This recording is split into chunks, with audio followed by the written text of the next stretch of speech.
Good afternoon, ladies and gentlemen. We got a special person up here. Joe, where's Becky? I don't know. Some of y'all might have been with us. If I could have most of you listen this way as much as you can. I realize that some of the areas over here you can't hear as well as some of the other areas. We're trying to fix that situation with the speakers. You know, the three statements that stand for the American Cancer Society: celebrate, remember, and fight back. And some of us are celebrating, some of us are remembering, and some of us are in the middle of a battle. And Joe or Becky, who is from Dallas, Texas, but he and his wife both are employed by Delta Airlines. And Joe has asked if he could to take a few minutes and share with you the battle that him and his wife are dealing with right now, and would like to share his story. And we're going to turn the mic over to Joe. Sorry, Joe. And we're going to let him share a little about his story and how he's fighting back right now. So if y'all can take a minute and listen up, I'm not going to take too much of your time, but Joe really had it on his heart, and he really wanted to share his story with you today. So right now, if you would, y'all would do me a favor, get a bigger hand for Joe. Joe, where's Becky? Please, Joe. Thank you, Barry.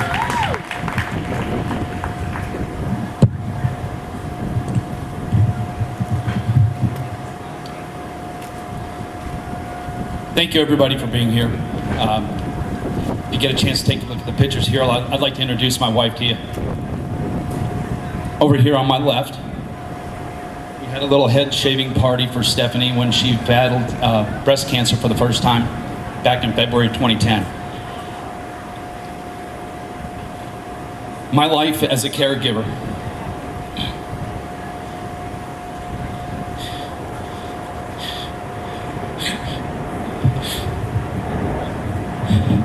Hang on.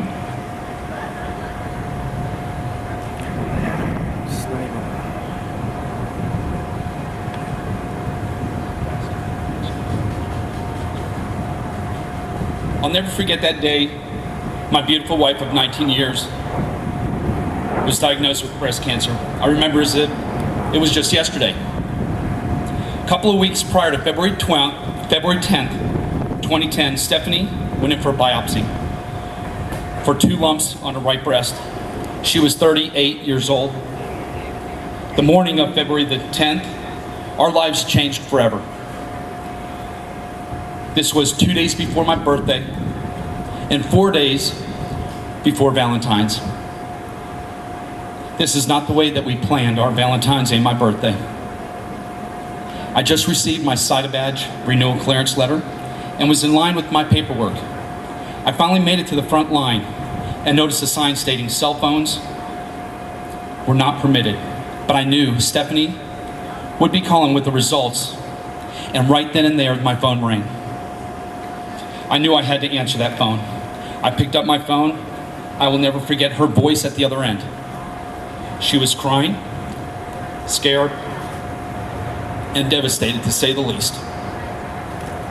At that point, I too shared my feelings and was overcome with emotion and completely lost it. When I initially answered the phone, the Department of Aviation personnel was trying to get my attention that the cell phones were not required, or we weren't able to use them. But they took me, when I initially answered the phone, DOA personnel was trying to let me know about the cell phone rule and then quickly came to my aid. They took me into a private room and continued to comfort me during my time of need. They summoned the airport chaplain, who was right at my side in a matter of seconds. We all gathered and prayed. They called Delta, and a supervisor came and took me to the parking lot so that I can be with my wife during her time of need. Now the difficult journey begins. Surgery for a double mastectomy was scheduled, followed by reconstruction surgery, then 6 months of chemo and all the side effects of chemo. This is all during her first year with the disease. Just a couple months ago, this past October 2012, Stephanie was in tremendous back pain. MRI, CAT scans. Okay, I'm sorry, bear with me. This was all during the first year. This past October, Stephanie was in tremendous back pain. MRI, CAT scans came back negative, but her doctor ordered another MRI by an orthopedic specialist, revealed cancer tumors were all over and spread throughout her hips, femur, spine, collarbone, and sternum. There was so much cancer in her tailbone that the cancer had fractured her tailbone. On the day of the World Court Relay, Stephanie planned to speak, but her cancer had other plans. The night before, after I spoke to CK discussing what time Stephanie and I would be speaking, I received a call from a number that I did not recognize. That day, Stephanie had an appointment with her doctor at 9 o'clock in the morning. She left her cell phone at home thinking it was only going to be just a routine appointment, only to be taken into the infusion center to be given a blood transfusion. She borrowed the cell phone from a nurse to call me and advise me what was happening. This is Stephanie's second blood transfusion. On February the 17th, Stephanie was admitted to Baylor Hospital in McKinney, Texas, where it was revealed that she lost half her blood supply. The night before we were to speak at World Court, she took the 2 units of blood and her platelets were dangerously low.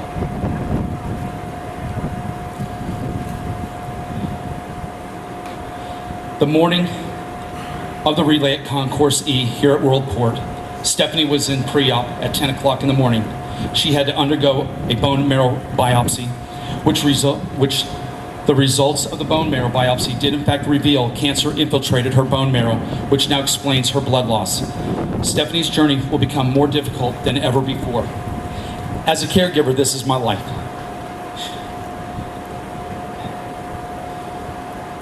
It is filled with constant mental torment and anger-filled emotion as I watch the love of my life fight each day to live and breathe.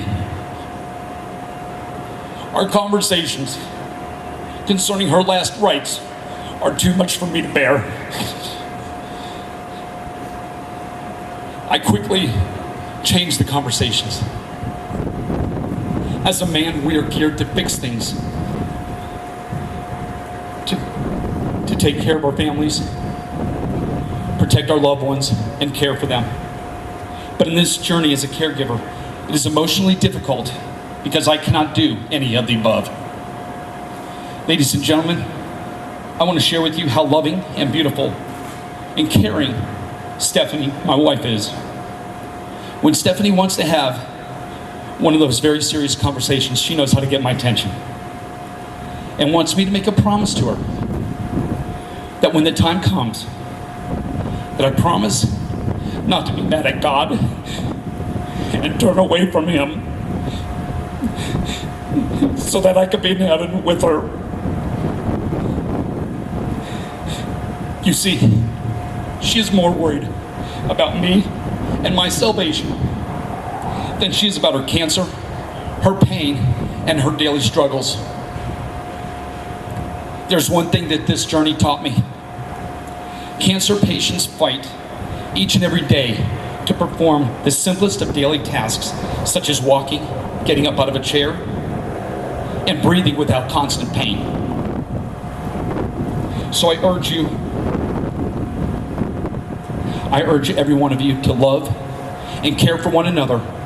Go home and hug your family, because these are all blessings that are given to us, and they can be taken away from us with one word, one disease: cancer. Stephanie, you are my love of my life, my inspiration, and my hero. Thank you.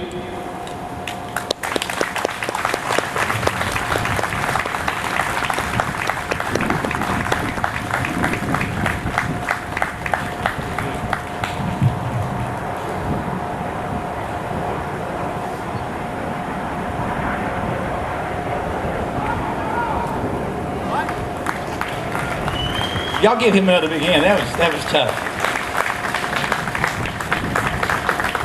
What are we here to do? Celebrate, remember, and what? What? What? That's why we're out here, guys. That's why we're here. We've all been touched with this in one way or the other. Everybody here at some time in their life has dealt with what Joe has, or around it with a loved one or a friend or relative. I know Joe spoke, like I said, at the Day of Hope event at the airport. And he asked again if he could to share a story with you. And I know it's a difficult thing for him to do, and it's difficult for her to listen, but I think we all need to remind ourselves that that's why we're here. That is why we're out here. I want to give him where you're at. Joe, we thank you so much for sharing that with us. We know it was difficult. That was tough. I know it was, but you did great. Y'all give him one more hand if you would. Come on.